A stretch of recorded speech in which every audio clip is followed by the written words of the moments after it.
চাঁদপুরের শাহরাস্তি এত সুন্দর দৃশ্যটি কোথা থেকে রেকর্ড করেছি তা জানাবো আপনাদের সাথে আছে আমি শরীফুল্লাহ। পুরো ভিডিও না টেনে শেষ পর্যন্ত দেখতে থাকুন। আগে ড্রোন ক্যামেরাটি উড়িয়ে দিই দেখতে দেখতে কথা বলেই।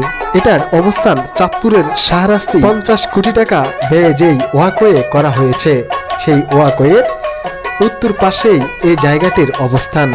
আপনারা যারা চিনে থাকেন তাদের উদ্দেশ্যে বলতে চাই এটা হলো সেই উপজেলা এবং কালীবাড়ি যাওয়ার রাস্তা।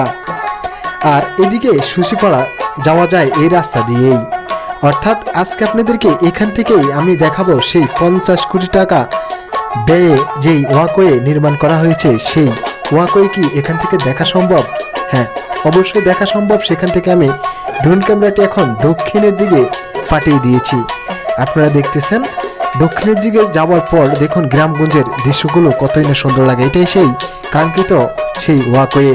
এই যে ওয়াকওয়ের পাশেই রয়েছে কিন্তু সেই একটি ব্রিজ, যাকে আমরা ডাকাতিয়া নদীর উপরে অবস্থিত যে ব্রিজটি রয়েছে অর্থাৎ পূর্ব পাশে। আর এই দিক হলো গন্ডপুর অর্থাৎ খেয়াঘাট। এই যে দেখা যাচ্ছে খেয়াঘাট, এটাই হলো সেই ওয়াকওয়ে। দেখুন আসলে অনেক উপর থেকে আমি রেকর্ড করেছি শুধু আপনাদের জন্য। কতই না সুন্দর দেখতে। এটাই সেই নদী পাড়ের ব্রিজ। এখান থেকে ড্রোনটি প্লে করার উদ্দেশ্য একটাই, এক প্রবাসী ভাই সাইফুল, উনি আমাকে ফোন করে বলেছেন যে ভাই তুমি আমাদের গ্রামের একটি ভিডিও বানাও। অর্থাৎ ওনাদের বাড়ির আশেপাশ থেকে আমি ড্রোনটি প্লে করেছি, সেই যে জায়গার লোকেশন দিয়েছে।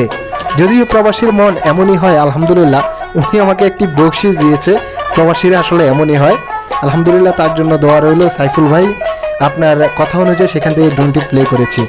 কারো যদি পছন্দের জায়গা থাকে অবশ্যই আমাকে কমেন্টে জানিয়ে দিবেন, আমি সেই জায়গার ভিডিও দিতে চেষ্টা করব আপনাদেরকে। যারা গ্রামগঞ্জের ভিডিও পছন্দ করেন এই ছোট্ট ভিডিওটি শেয়ার করে দিন জনস্বার্থে।